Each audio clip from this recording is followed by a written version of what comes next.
لله رب العالمين الرحمن الرحيم مالك يوم الدين إياك نعبد وإياك نستعين اهدنا الصراط المستقيم وأشهد أن لا إله إلا الله وحده لا شريك له وأشهد أن محمدا عبده ورسوله أما بعد قال النبي صلى الله عليه وسلم صلوا كما رأيتموني وصلي. معزز حاضرین، صحیح بخاری کی روایت میں ہے کہ اللہ کے رسول صلی اللہ علیہ وسلم نے ارشاد فرمایا صلوا کما رأیتمونی وصلی، تم لوگ نماز ایسے پڑھو جیسے مجھے پڑھتے ہوئے دیکھتے ہو. گویا کہ نبی صلی اللہ علیہ وسلم نے اس حدیث کے ذریعہ امت کے انسانوں کو حکم دیا ہے کہ وہ نماز اس طریقے سے پڑھیں جس طریقے سے نبی صلی اللہ علیہ وسلم پڑھتے تھے. نبی کے طریقے کے مطابق نماز کی ادائیگی کی کوشش کریں. اس کا مطلب یہ ہے کہ اگر نماز لوگ پڑھتے ہیں اور نماز میں نبی صلی اللہ علیہ وسلم کے طریقے کا لحاظ اور اس کی رعایت نہیں کرتے تو نماز پڑھنے کا جو حکم ہے وہ حکم پورا نہیں کرتے. اس لیے ہر انسان کی یہ کوشش ہونی چاہیے کہ اس کی نماز نبی صلی اللہ علیہ وسلم کی نماز کے موافق ہو، اور جس کی نماز جس قدر زیادہ نبی صلی اللہ علیہ وسلم کی نماز کے موافق ہوگی اس کے بارے میں یہ زیادہ امید ہے کہ اللہ رب العالمین اس کی نماز کو قبول کرے گا. اور جس قدر ہماری نماز نبی صلی اللہ علیہ وسلم کی نماز سے دور اور اس سے الگ ہوگی اسی قدر زیادہ یہ امید ہوگی کہ اللہ رب العالمین ہماری نماز کو قبول نہیں کرے گا. اسی لیے اس تعلق سے چند ایک باتیں میں آپ سے عرض کرنا چاہتا ہوں. پہلی بات تو یہ ہے، صحیح مسلم کی روایت میں ہے اللہ کے رسول صلی اللہ علیہ وسلم نے ارشاد فرمایا لِيَلِنِي أُولُو الْأَحْلَامِ وَالنُّهَىٰ مِنكُمْ ثُمَّ الَّذِينَ يَلُونَهُمْ ثُمَّ الَّذِينَ يَلُونَهُمْ. میرے قریب وہ لوگ کھڑے ہوں جو عقل اور دانش والے ہیں، پھر اس کے بعد وہ لوگ جو ان کے قریب ہیں، پھر اس کے بعد وہ لوگ جو ان سے قریب ہیں. اس لیے امام کے پیچھے کھڑا ہونا ایسے آدمی کا حق ہے جو عقل و دانش والا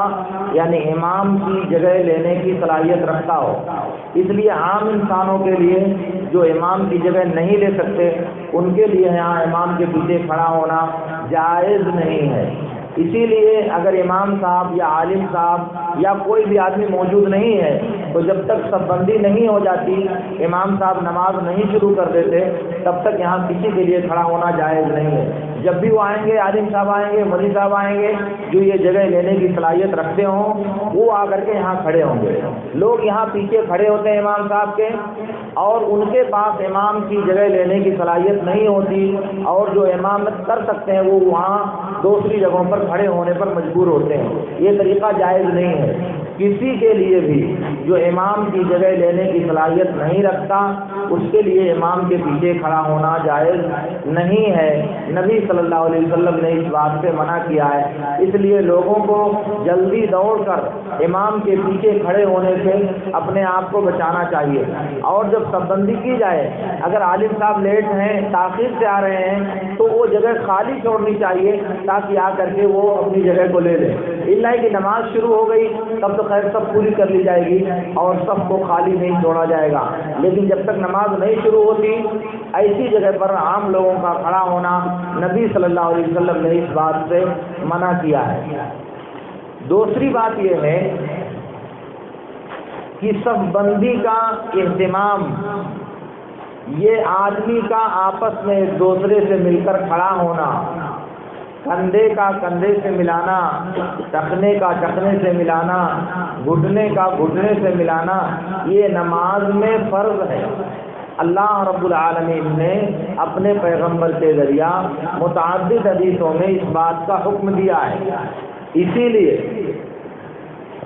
بشیر بن کعب اور انس بن مالک رضی اللہ تعالی عنہ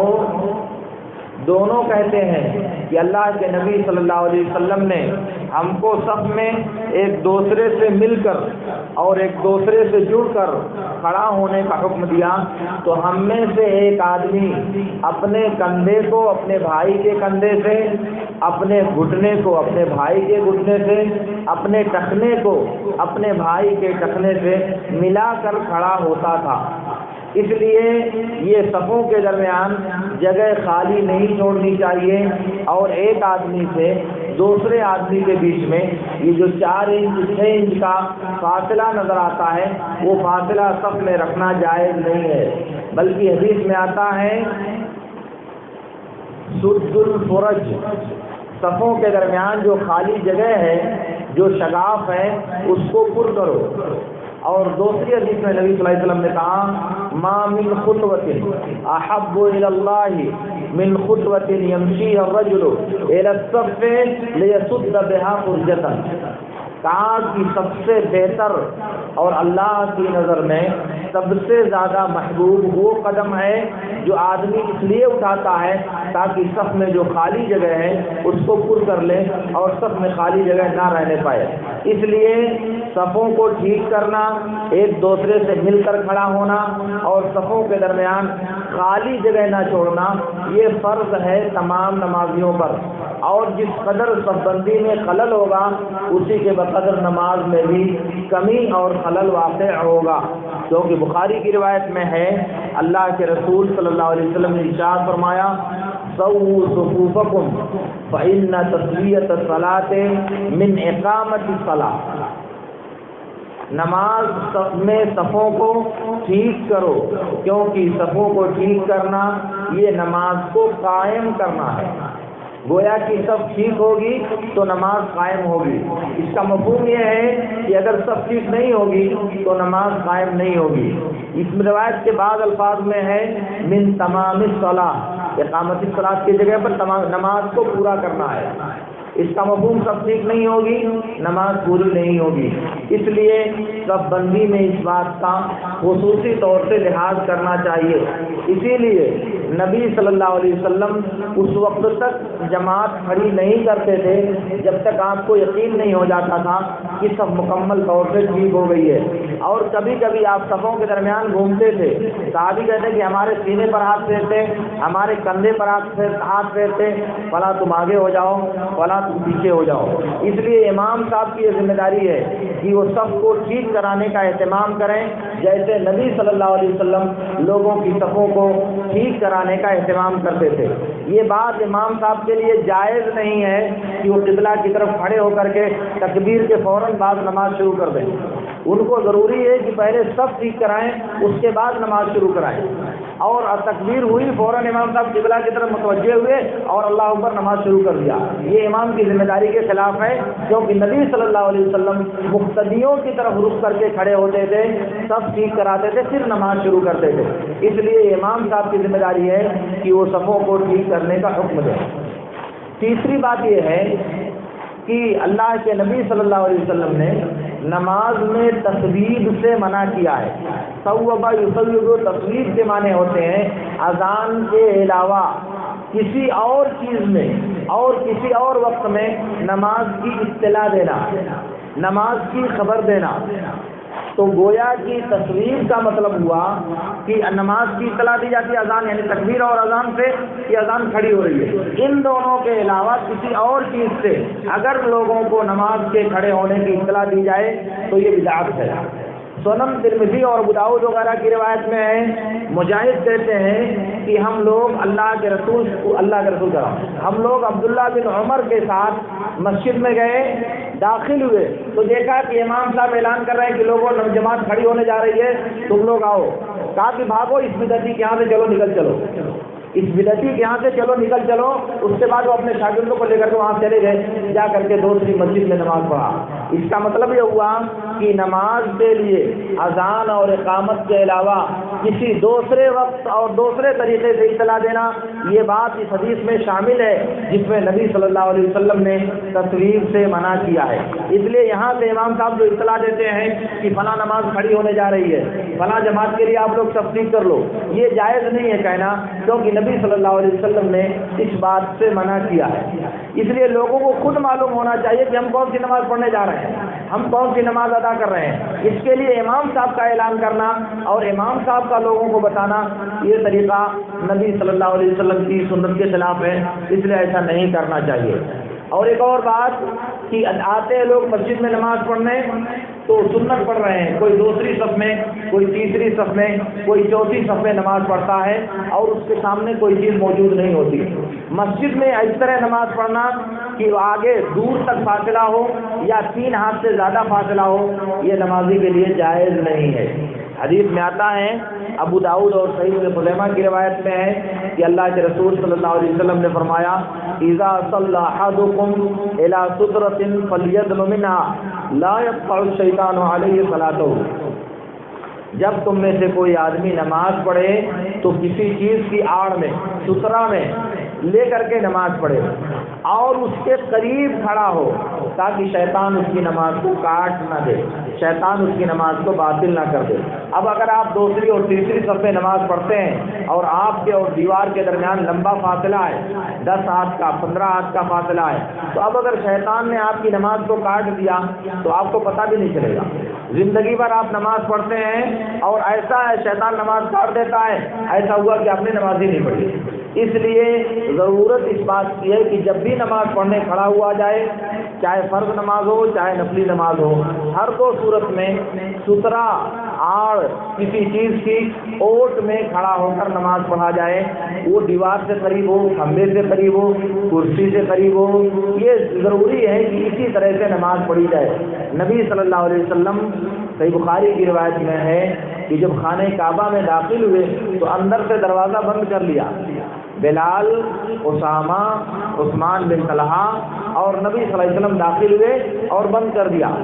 اس کے بعد جب نماز پڑھنا ہوا